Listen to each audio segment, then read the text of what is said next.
Naitwa Joseph Peter Mbwambo, ni mkuu wa shule ya sekondari The Voice. Shule ya sekondari The Voice inapatikana mji wa Usariva, halmashauri wilaya ya Meru, mkoa wa Arusha. Shule hii ilianza mwaka 2013 na mpaka sasa imekuwa ikiendelea kuwasaidia watoto wa Tanzania katika maadili, maana shule hii inaendeshwa kwa misingi ya kanisa la Waadventista wa Sabato.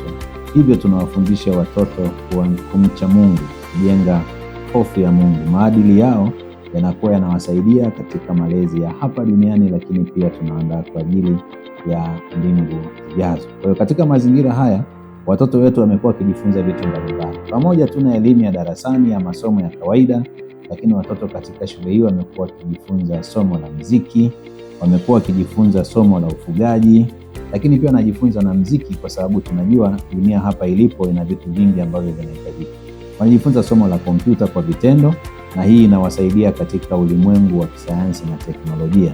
Shule hii imekuwa ikipokea wanafunzi wa aina zote, wanafunzi wanaofanya vyema sana darasani, wanafunzi wa katikati, lakini pia na wale wanafunzi ambao uwezo wao unahitaji nguvu kubwa kuwasaidia.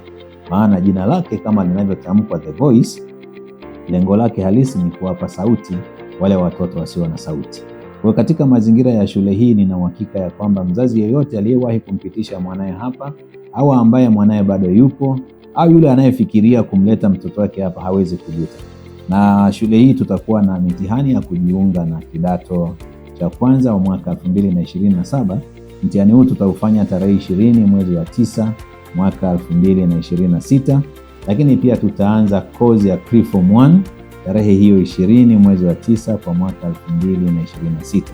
Na hata ukiangalia programu mbalimbali za kuwafanya vijana kuwa kakamavu kama Pathfinder, Adventurer, na tunao walimu wazuri waliobobea katika fani hizo, na tunaamini kabisa ya kwamba mzazi yeyote ambaye atatamani kumleta mtoto wake shule hii hawezi kujuta hata kidogo. Karibuni nyote katika shule ya sekondari The Voice, na Mungu awabariki mnapofikiria kuwapeleka watoto mahali ambapo watapata sauti sahihi. Asanteni kwa kunisikiliza.